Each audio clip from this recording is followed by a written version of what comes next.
I guess it's time for us to go visiting again, and I know that all of you will know exactly what I mean when I say that. This is when we spend some time with America's favorite young couple. Oh, you know just who I mean, of course, Ethel and Albert.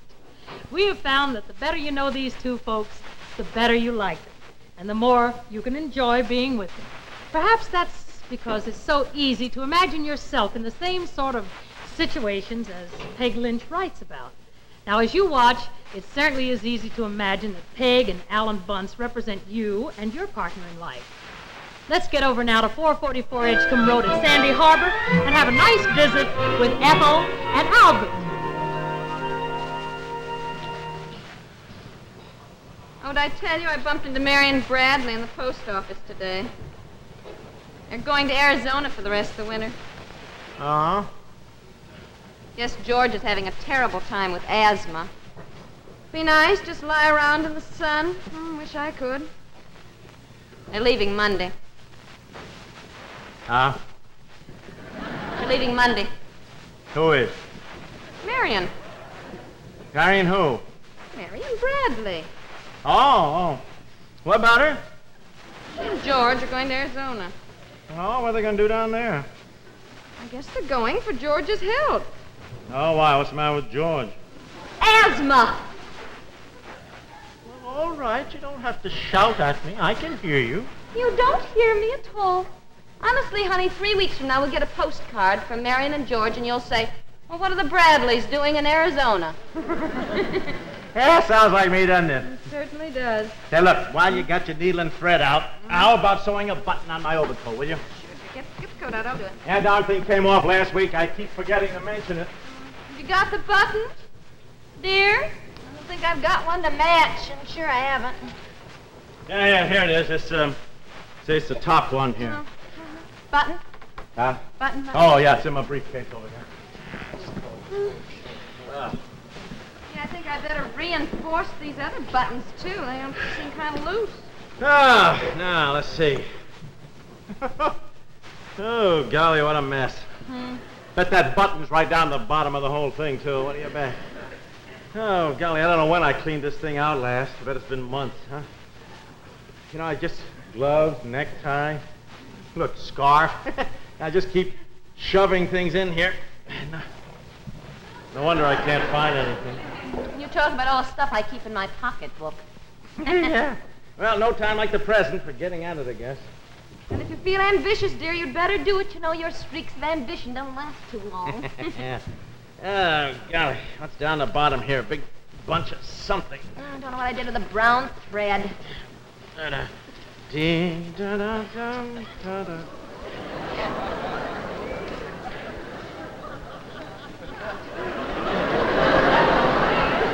Did you find the button? What's the matter? Nothing. What's the matter with you? Nothing. Why would anything be the matter? You look so funny. No, it's just as you said, I guess my streaks of ambition don't last very long. I just don't feel like cleaning out this old briefcase tonight. Look like too much of a job? Yeah, that's right. Exactly, too much of a job. Find the button? No, the heck with it, honey. Matter of fact, I don't button that top one much anyhow. I know, dear, but as long as I have the needle and thread out, for goodness sakes, I'll look for the button. No, honey, never mind that old button. Tell you what, let's just sit and talk, shall we? Just you and me, huh? Well, what's come over you? I don't know. You look so kind of sweet and domestic sitting here, you know, doing my mending and everything. I just felt a mad impulse to come over and tell you how much I miss you all day long. Didn't think you even thought of me at all day long at the office. Well, I certainly do. I think about you all the time. After all, who's got the sweetest little wife in the world, huh? Oh, I don't know. Who has? Well, she's not very sweet to you. She doesn't sew the buttons on your clothes. I'm going to look for that button, honey. You never can find anything. Oh, no. No, now the heck with it. After all, what's more important, your husband or the mending? Huh? I know, dear, but as long as I have the needle and thread, I might just as well... No, sir. Who's our slow snooksy pie, huh? Talk like that, honestly. Supposing somebody should hear you. Who's going to hear me? You know how silly we always think Muriel and Jim are talking baby talk to each other. Who's my little snooksy pie, huh? You? Oh, I am, I guess. All right. Yes, sir. And who do you love? I love you, and I don't like you running around without a button on your coat, and I'm going to... Oh, no, Ethel, no, Ethel. Give me that briefcase. Ethel, no, you can't. Ethel,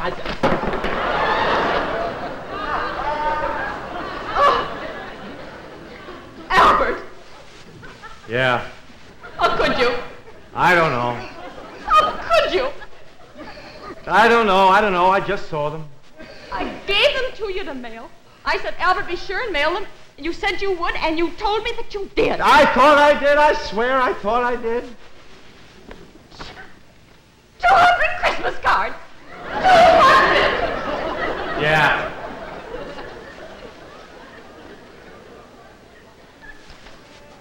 All stamped, ready to mail. Didn't have a thing to do but drop them in the mailbox. I know. That's why you've been so sweet to me. Weren't you going to tell me? I don't know. I just saw them. I was trying to think what to do. Merry Christmas from Ethel and Albert. And here's a holiday message, best wishes from me and mine. For once, we're sending our greetings a little bit early this time. Yeah, I know. I picked this card especially because everybody knows we're always late. Well, looks as if we'd be even a little later this year. Nearly February. Oh, golly. Honey, look, I got an idea. Why don't we just save them, see, and send them out next Christmas? Then they'll be all written, huh? Also says Happy New Year, 1952, dear. Albert, All right. I just don't... I know. I just don't see how you could do such a Well, thing. after all, other people forget to mail letters. Not 200 of them. Took me a week to address these. Licking 200 stamps, 200 envelopes. Well, it's done. I suppose there's no sense in going on about it. Oh, that's right, darling, that's right. Here, let me help you, honey. You know, honey, after all, when you get right down to it, you know, it is kind of funny at that. Well, it isn't very funny, but Read out. I could just shake you. Well, honey, I know. I'm sorry, but nothing we can do about it now. Yes, there is. I'm going to get the steam kettle. Well, you going to take off all those stamps? I'm going to steam open the envelopes, and you can write little notes to everyone. Well, for Pete's sakes, I can't You write all never those... helped with any of the Christmas shopping or writing the cards. Well, this year you're just going to do something. What Come do here, I- you can sit at the desk. What? Honey, look, I'd be up all night trying to do that, for Pete's Probably. sake. Well, There. what am I going to say? Anything funny you can think of as to why the card is so late. What? Aren't you going to write any? I'll steam them open. Here, pencil and paper. You can practice thinking of funny things to say. Darling, honey, look, Look, sweetheart. Oh, look at But, this. more? Oh, here's the button, dear, to your coat. Darling, look, I got a wonderful idea. Why don't we just write better late than never, see, on all the envelopes, and then we won't have to steam them open. I'll steam them open. You just get busy. Snooksy pie?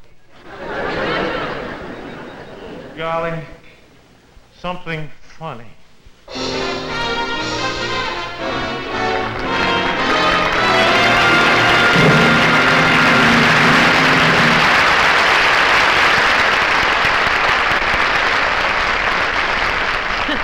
And that was our own Ethel